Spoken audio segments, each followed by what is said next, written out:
Hello everyone, this is पारस मिश्रा और आज के इस वीडियो में हम बात करने वाले हैं टाइप्स ऑफ यूनिवर्सिटीज के बारे में। जी हाँ, टाइप्स ऑफ यूनिवर्सिटीज क्या होता है, कितने तरह का यूनिवर्सिटीज होता है। तो इस वीडियो में हम इसी पे गहन विषय में बात करेंगे कि कितने तरह का। बेसिकली अगर देखें हम अमूमन तो 6 तरह की यूनिवर्सिटी होती है। मैं आपको एक्सप्लेन कर दूंगा डिटेल से कि ये क्या होता है और कितने तरह की, मतलब इनमें क्या क्या होता है, क्या अंतर है इनमें। ठीक है, कौन सा अच्छा है कौन सा बुरा है, इसके बारे में बेसिकली थोड़ा ओवरव्यू दे दूंगा। आने वाले वीडियो में मैं आपको इन सब के बारे में डिटेल में चर्चा करूंगा।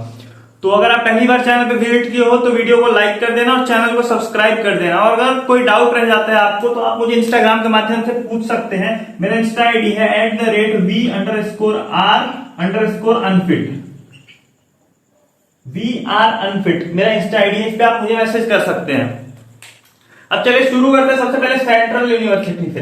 देखो सेंट्रल यूनिवर्सिटी में जैसे कि सबसे ऊपर में है, तो मैं आपको बता दूं इन 6 में से सबसे अच्छा जो होता है वो सेंट्रल यूनिवर्सिटी होता है।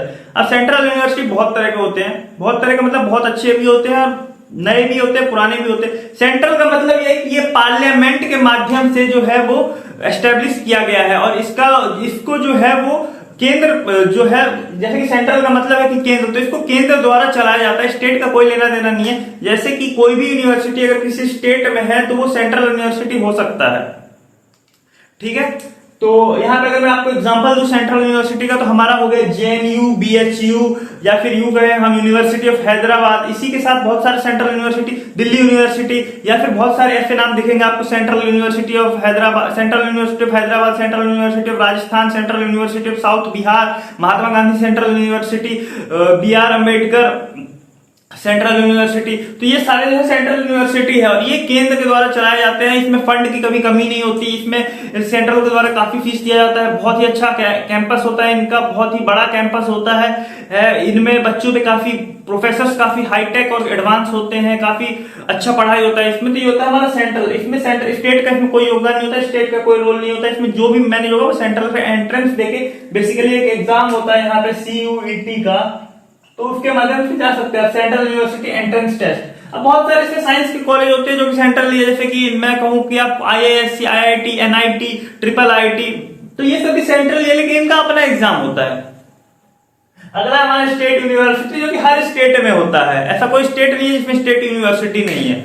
और स्टेट यूनिवर्सिटी की अगर मैं बात करूं तो हर स्टेट में स्टेट होता है, सेम सेंट्रल जैसा ही होता है, लेकिन सेंट्रल से थोड़ा लो होता है क्योंकि स्टेट का होता है, स्टेट गवर्नमेंट द्वारा ऑन किया जाता है। तो जैसा स्टेट अमीर स्टेट होगा तो फंड का कमी नहीं होगा, गरीब स्टेट होगा तो फंड का कमी होगा। जैसे गुजरात बहुत अमीर है तो गुजरात में स्टेट यूनिवर्सिटी जो वहां फंड का कमी नहीं है, लेकिन बिहार क्योंकि गरीब स्टेट है तो बिहार के स्टेट यूनिवर्सिटी की हालत उतनी अच्छी नहीं है।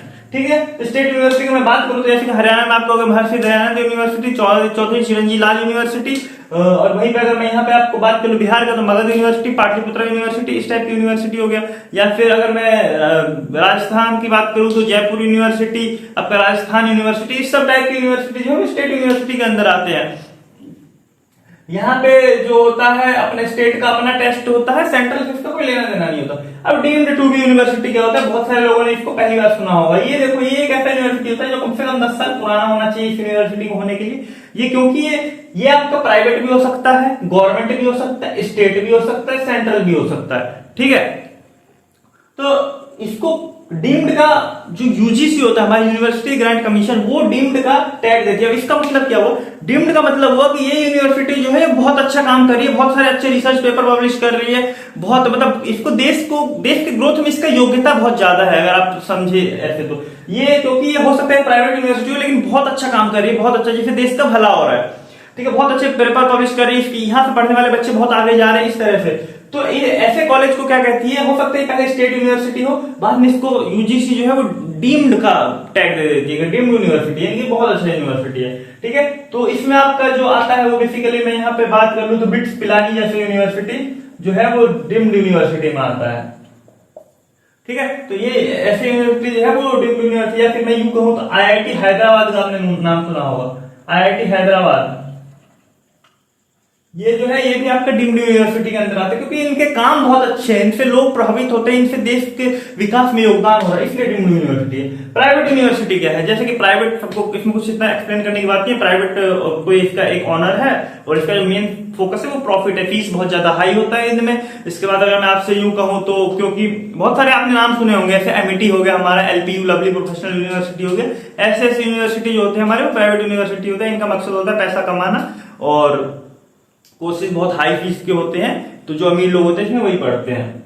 और इसका ओपन यूनिवर्सिटी, ओपन का भी आपने सुना होगा, इसी को डिस्टेंस लर्निंग भी कहते हैं, ठीक है, इसी को डिस्टेंस लर्निंग भी कहते हैं। इसका मतलब है कि आप घर पे ही है लेकिन बस आपको एग्जाम देने के लिए जाना है, या वीकेंड में बस एक बार सैटरडे को क्लास जाना है। ये ओपन यूनिवर्सिटी आपका स्टेट यूनिवर्सिटी होता है जनरली, और सेंट्रल भी हो सकता है। सेंट्रल में जैसे आपका इग्नू हो गया या फिर DUSOL हो गया, स्टेट ऑफ ओपन लर्निंग, या इंदिरा गांधी ओपन यूनिवर्सिटी। हर स्टेट का अपना अपना ओपन यूनिवर्सिटी भी होता है, जैसे कि हरियाणा में महर्षि दयानंद यूनिवर्सिटी का अपना ओपन यूनिवर्सिटी है। तो वहां पे आपको बस एग्जाम देने के लिए जाना होता है, आपको रेगुलर क्लास नहीं करना होता है, ये होता है। ऑटोनॉमस कॉलेज क्या होता है, अब ये देख लो, ये बहुत लोगों को नहीं पता। तो ये जैसा कि मैं आपको यहाँ पे बता दूं कि कोई एक कॉलेज है यहाँ पे, जैसे कि मगध यूनिवर्सिटी बिहार का एक यूनिवर्सिटी है, सबसे बड़ा यूनिवर्सिटी मगध यूनिवर्सिटी बिहार का यूनिवर्सिटी है। अब यहाँ पे क्या होता है, इसके अंदर बहुत सारे कॉलेज हैं। मगध यूनिवर्सिटी के अंदर बहुत सारे कॉलेज आता है, ABCD, ठीक है। अब इसी में एक कॉलेज और मैं यहाँ पे आपको इसका नाम बताता हूँ, इसका नाम है पटना वुमेन्स कॉलेज। इसको क्या है, यूजीसी ने ऑटोनॉमस कॉलेज का दर्जा दिया हुआ। ऑटोनॉमस मतलब यूनिवर्सिटी अपना कोर्स खुद डिजाइन करती है, अपना सिलेबस खुद डिजाइन करती है, पेपर कॉलेज यूनिवर्सिटी में ही चेक होता है, यूनिवर्सिटी में ही क्वेश्चन पेपर छपते हैं, ठीक है। और वो क्वेश्चन पेपर जो छपते हैं वो इसके सभी यूनिवर्सिटी कॉलेजेस में बंटते हैं, जाते हैं, सेम एग्जाम होगा, सेम सब कुछ होता है। लेकिन क्योंकि इसको ऑटोनॉमस दे दिया है, इसने बहुत अच्छा काम किया है, तो अब क्योंकि पीडब्ल्यूसी में ही पेपर छपेगा, पीडब्ल्यूसी में ही पेपर बनेगा, पीडब्ल्यूसी में ही पेपर चेक होगा, पटना वुमेन्स कॉलेज में ही पेपर चेक होगा, ठीक है, सब कुछ इसी में होगा। इसका अपना कैंपस होगा, इसका एक अपना, इसके सब कुछ खुद ही मैंने, मतलब ये एक तरह का है तो कॉलेज जो कि इससे एफिलिएटेड है मगध से, लेकिन ये अपने नहीं, सब कुछ एक पूरी तरह से यूनिवर्सिटी है, बस आप ऐसे समझ लीजिए। ये सब कुछ खुद ही कर सकता है, इसको कोई और किसी के हेल्प की जरूरत नहीं है। इसके यहाँ कोई पेपर छापने नहीं आएगा, इसके यहाँ कुछ नहीं होगा, इसका खुद का एंट्रेंस होगा अपना एग्जाम के लिए। तो इस तरह से आप ऐसे समझिए, ऐसे ऐसे बहुत सारे हैं। मैं एग्जाम्पल आपको